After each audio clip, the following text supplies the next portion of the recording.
Hi, welcome back. In this video, I'm going to show you how to draw this realistic baby tiger using pit pastels. So let's get started.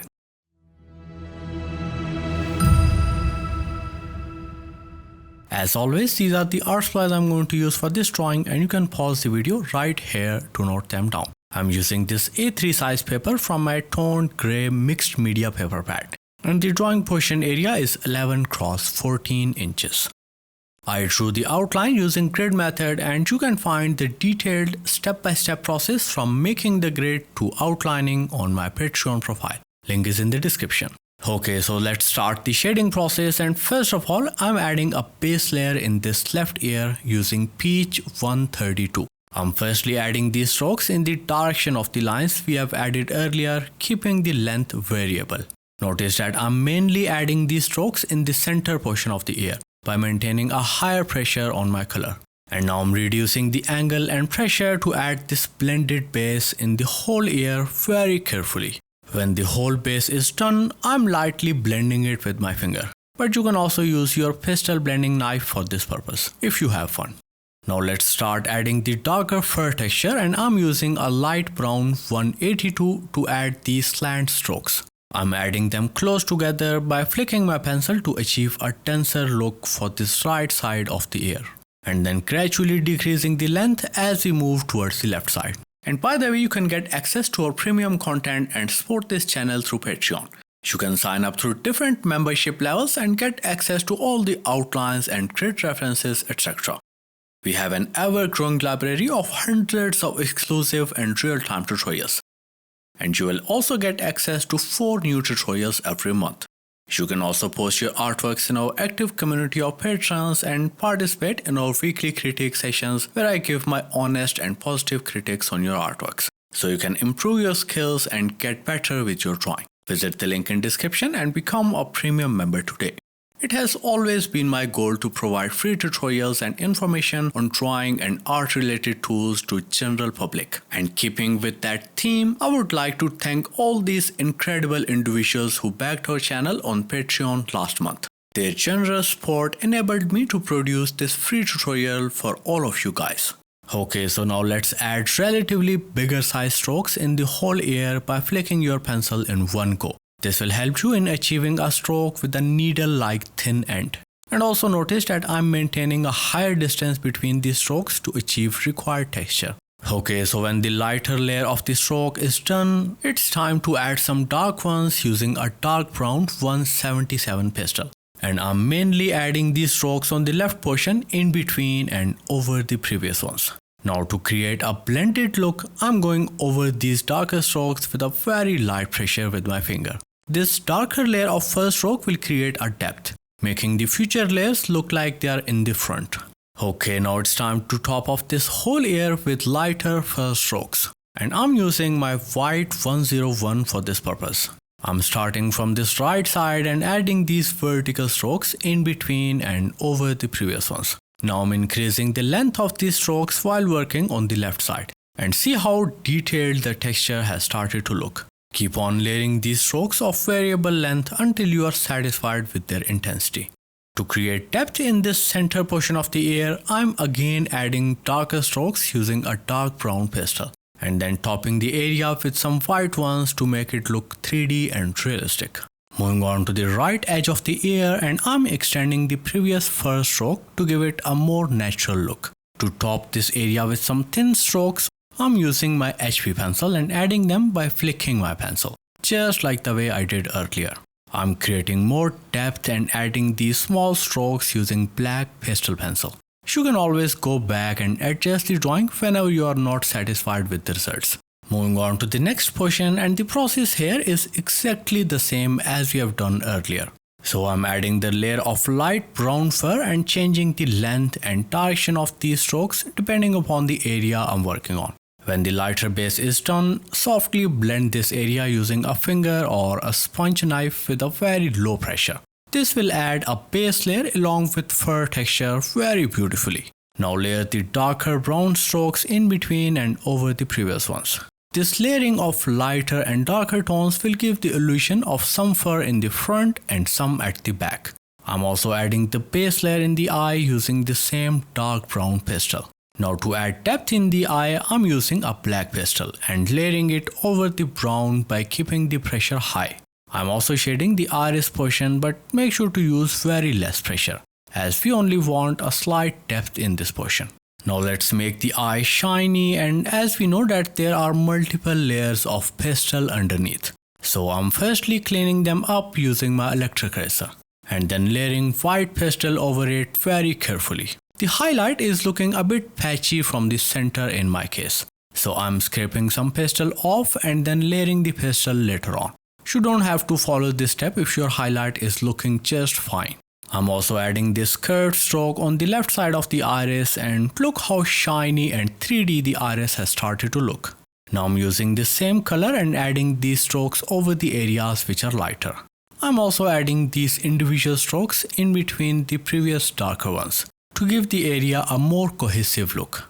The area under the eye has a denser white fur texture. So to mimic such an effect, I'm adding these smaller strokes close together. Make sure to keep the tip of your pastel sharp to achieve thin strokes without any blunt ends. To give the ends of these strokes a more natural look, I'm flicking my black pastel pencil and adding these small strokes. And look how realistic the fur has started to look. I'm going back and forth and adjusting the details where required. Moving on to the forehead portion, and I'll be following a sandwich technique to create the required pattern. I'm firstly adding a base layer of lighter strokes using a light brown pastel, and then adding bigger strokes over the darker areas using a dark brown pastel. Make sure to add these strokes by flicking your pencil, or else you will end up with blunt and irregular strokes. Now let's start sandwiching the white strokes in between the darker patches we just added. I'm keeping the length of these strokes slightly longer to mimic the natural texture.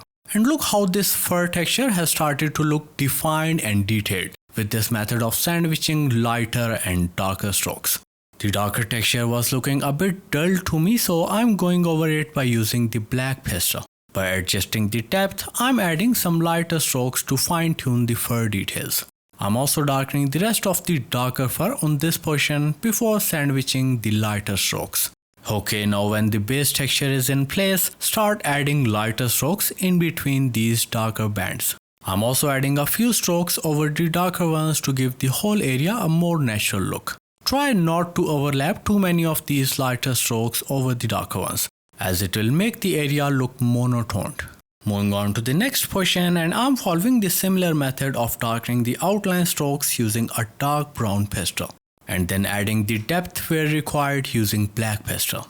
When the darker fur is in place, start sandwiching the lighter strokes using a white pastel in between these darker portions. And when you're satisfied with the fur texture, you can start adding the whiskers on the left side. And first of all, I'm creating a fine tip of my charcoal pencil, and now placing it on the starting portion of the whisker and flicking it towards the left side. And look how thin these strokes look, just like the way we need it here. I'm adding these strokes of variable length to give them a more natural look. You can also add a few smaller fur strokes on this left side of the face if the texture seems a bit dull. Okay, so let's move on to the nose, and I'm firstly filling in the tip with a light peach 132 pastel. And notice that I'm filling it thoroughly by maintaining a relatively higher pressure. Now to make the tip of the nose 3D, I'm adding some depth along the outline using a light brown pastel. Notice that I'm keeping the pressure on my pencil very low and moving my hand in small circular motions to avoid patchiness. Now let's add highlights using a white pastel in this center portion. And look how realistic it has started to look. For the rest of the nose, I'm adding a base layer first using a light brown pastel. I'm also darkening the darker pattern on the forehead just like the way I did earlier using black and darker brown pastel respectively. As the fur near the nose portion is smaller in length, and as we move away from the nose, the length is increasing gradually. So I'm adding this base fur texture by using a sharp tip brown pastel and keeping the length of these strokes very small. Now I'm layering some lighter strokes near the tip of the nose with my white pastel, and then gradually increasing the distance between these strokes as I move upwards. For the forehead, I'm repeating the similar process as I did earlier for the left portion. Okay, moving on to the eye, and the process here is almost similar to the steps we have followed for the other eye. And feel free to try different techniques and find what works best for you. Remember that with every new drawing, you will learn something new and get better. So don't worry about making mistakes. Keep going and you will see great progress. Moving on to the right side of the face, and I'm following this similar process as I did for the left portion of the face. I'm layering darker brown fur strokes first on all the areas that have darker patterns, and then adding depth by layering black strokes over the previous ones. I'm also adding a few new ones where required. You don't have to follow the exact same steps. You can create your own techniques that you are comfortable with. Okay, so now start sandwiching the lighter strokes in between these darker patterns. And notice that I'm keeping the length of these strokes variable and extending a few strokes over the darker fur to give it a more natural look. Moving on to the chin, and we can see that it mostly has white fur. So I'm adding a few base strokes using dark brown pastel and then layering white strokes in between and over the darker ones. I'm flicking my pencil downwards and gradually increasing the length as I move towards the center portion. And to create the required V-type shape of the chin portion, I'm layering more strokes towards the mouth portion to add dimension to the chin portion. To create some depth near the mouth, I'm adding these few thin strokes using black pastel. Make sure to keep the pressure very low to avoid thick and blunt strokes. Some areas are still looking a bit empty to me, so I'm filling them by adding white strokes where required. Okay, now moving on to the body portion, and I'm following the similar process of adding lighter brown base for the fur first, and then add darker brown strokes to create the required stripes pattern. Now to add contrast in the fur strokes, start layering black strokes over the darker areas. And this layering of different colors will make the fur look separate from each other. Now start the sandwiching process by using white pastel and make sure to add these strokes of relatively bigger length to achieve the required texture. I'm also adding a few longer individual strokes to give the area a more natural look. Okay, so let's move on to the most interesting part, that is the whisker detailing. And for that, I'm firstly picking up the excessive pastel by using an electric eraser. I'm carefully moving my eraser in the direction of the whiskers to create a base for the brighter strokes. Keep on changing the direction and length of these strokes as you move away from the top portion. And when you have cleared the required portions, it's time to add brighter strokes using a white pastel over these directional lines you just added. Make sure to keep the tip of your pencil sharp to achieve thin strokes with needle-like ends. And also try to flick your pencil in one go to avoid deformed and uneven whiskers. I'm repeating this similar process and adding the brighter strokes for the left side as well. You can always go back and adjust the details where required until you are satisfied with the final result.